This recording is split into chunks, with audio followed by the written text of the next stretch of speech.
Morning Aries, welcome to your reading for the 6th to the 12th of March. This is a general weekly read, so take what resonates, leave what doesn't. Do check out Sun, Moon and Rising for a bigger picture. I always tell people I'm fortunate because I'm Libra. But other people, you know, if you're Aries, Capricorn, Scorpio, go and check out Capricorn and Scorpio. So we're going to jump straight in here. Energy across the bottom, fantastic Nine of Cups. Nine of Cups is a card of satisfaction. It's the feast card. It's, you know, that full belly after the Christmas Day meal where everything just feels great, you know. The corners are filling up nicely, as they say if you're a hobbit. And it's that attitude to life, you know, the corners are filling up nicely. You know, your grand plans coming together. It's a lovely week this week. You start, and again, we've got Nine of Pentacles to go with the Nine of Cups. So Nine of Cups is a feast card, a lovely kind of satisfied energy and a very abundant energy. And then the Nine of Pentacles, it's the same thing. It's a card of knowing your worth and a card of being very satisfied with where you are currently. It feels very processy this week. It feels like you're in the process of going somewhere. It's you know, if you are planning to go on holiday, you know, the holiday's booked and the deposit's paid, and you know when you're going and you're booking the time off work. It's that kind of thing. In a relationship, you know, you're moving on to the next step. It's a very stepwise approach. Plenty of imagination being used here as well, which is great, you know, thinking outside the box, looking at the bigger picture. The Knight of Cups is the most weirdly armoured of the knights. You know, if you look at this, he's made this armour himself. It's absolutely gorgeous, but he's got a helmet he can't see out of, and his body's not protected at all. You can't ride a horse with this kind of armour. But it was like, well, it's what, you know, it's what my mind told me to make, so I made it. And if you can't dream it, you can't make it. So it's a lovely, imaginative, open-eyed energy this week as well, seeing the possibilities. Unexpected is a card of imbalance. There's actually 6 pentacles on here. You can only really see 3 of them. The other 3 are down at the bottom. I always say to querent in this, you know, if I'm doing a face-to-face read with somebody, these are the 3 you're using. So in a relationship, this would be you're giving, you know, 100% of this part of your life, and it's on show and it's being rewarded, and you know there's power and what's the word? It's all very visible. There's a thing here about visibility. And then down here, you know, why are you holding on to this? Almost like in a relationship, I always liken it to, you know, you giving 50% and seeing what the other person does. I don't think you can do that in a relationship. If you love the bones of somebody, you need to give 100% so that they can see that you're giving everything, you know. If you're having a joint account, it's, you know, how much are you holding back on? It's that kind of thing. So it's a card of imbalance, and it's a card of just making sure you do share the wealth, whether that is a financial thing or a physical, you know, monetary thing, or whether it's just some days you're in a better mood than your other half and you're able to tidy the house and they just want a duvet day, you know, and you shouldn't have to worry about that. You could just go for it. Short-term future, long-term future. Short-term future is the Nine of Wands. This is a card of just keep going. You know, she's got blood on her belly. She's been forced into a corner. She's snarling away out there. I wouldn't want to take on a wolf like that, would you? This is you. This is your energy. It's like, okay, we've had 8 fights. I've taken 8 off you. You're going for number 9. Fine, I'm going for 9-0. You know, good luck in the role. But it is also an energy of, oh, really, have I got to go through all this again?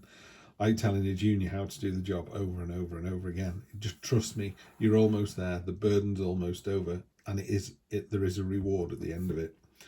And then long-term future, 1, 2, 3 weeks, we've got the Justice card. Cold light of day, you will be judged. She's wearing a veil. You can't sway her opinion. You can't buy her off. You can't plead with her. In the cold light of day, your actions will be balanced. And there's a sword here to meter out punishment if required.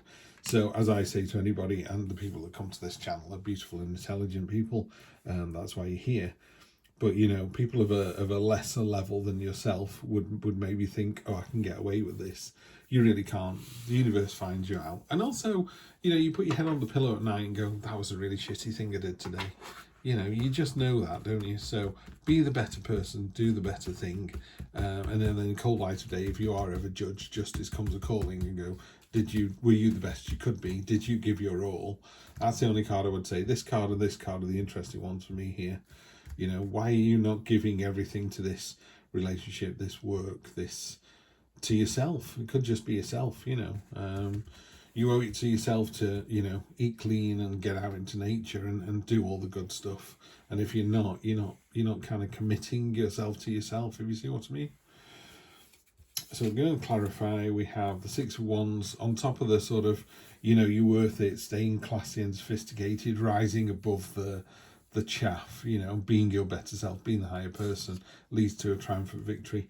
It's fast moving and it is quick. It's a bit of a hooray, you know, it's a win for the day rather than a win for the week, and it's definitely not a win for the month. So it's a bit of, you know, it's a bit of good news coming in. Celebrate it. Make sure you celebrate it. The Empress on top of this, fantastic. The Empress is a card of motherhood. It's a card of fertility. It's a card of the cyclical nature of life, you know. You plant the seed grows, you harvest the seed, you know, get more seed, and round it goes. I do always say with the Empress card, if you're trying to get pregnant, it's a fantastic card to get. It really is. If you're not trying to get pregnant, then just take the necessary precautions. We're all grown-ups here. But that's what the card is. So if someone was saying, you know, do you think I'll get pregnant in the next 3 months? I would go, well, that's a very good sign. Yeah. It's also a card of kind of sensuality as well. She's very aware of herself, her self-power, self-love. It's all going in the right way. There's a lot of abundant energy here. You're very, very happy and satisfied at the moment. This is a really, while it's a gentle reading, there's not a lot there's no kind of tower moments yet. Sometimes you can have a quiet week and you just sort of tick over. Other times you have a quiet week and you just sort of sat there on your throne going, oh, I'm amazing. Yeah, check me out. There we go. In the unexpected, the Three of Swords. Three of Swords is a card of heartbreak and healing. And again, refer you back to this card. This is a card of imbalance. If you give your all in a relationship and the other person doesn't, you can walk away with your head held high. And when justice comes a calling, they go, did you really try your very best in that relationship?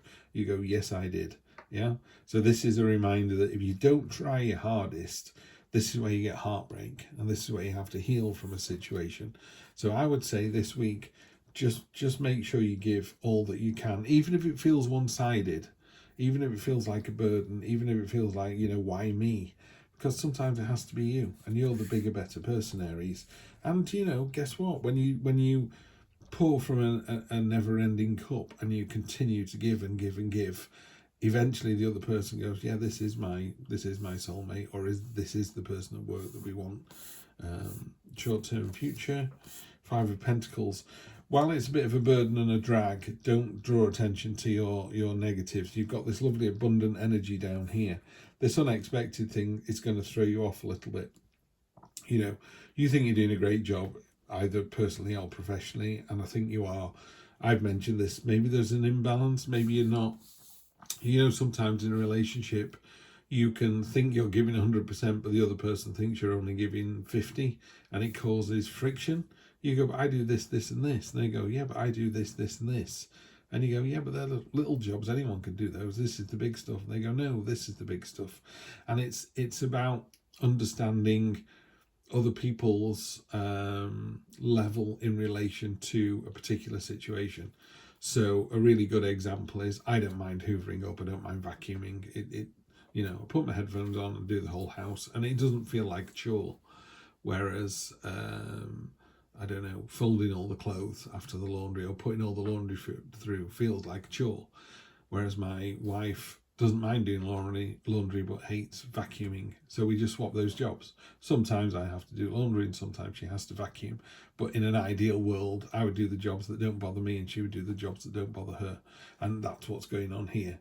You know, don't draw attention to your sort of shortcomings and go, yeah, you're right, I'm rubbish at this. No, concentrate on, I'm amazing at all of this. And so sometimes if there's a dip somewhere, then maybe we should remember all the good stuff, you know, so we don't get this imbalance. And finally, the Lovers. Yeah, it's felt all the way through like this is a relationship thing. Could be you and your partner, it could be you and a sibling, could be you and someone at work, but it's very definitely something relationshipy this week. And as far as you're concerned, it's going really, really well, but they think there's an imbalance and you need to fix that. And you need to, you know, it's a horrible phrase, but you need to man up. Yeah. What you need to do is, you know, really push over this little hump here. It's like, you're going, well, why is it always me that does this? And, oh, you know, oh, woe is me. Let's lose those two cards there and just kind of thinking that, you know, this is about a trial. There's some kind of trial. There's some kind of difficulty or obstacle, you know. And in a more classic Rider-Waite reading, there is a mountain behind what's effectively Adam and Eve. And there's a really nice idea behind that card, which is, do you want to go on this tricky, perilous, hard, back-breaking journey of life on your own, or would you like to go holding the hand of your soulmate? And I think most people, most reasonable people, would say the latter. So, you know, for all the days when it's not great, remember all the years that it's absolutely magnificent. So why don't you have a magnificent week and see if we can't make it a magnificent year? Always a pleasure, Aries. I'll see you next week for more of the same. Take care.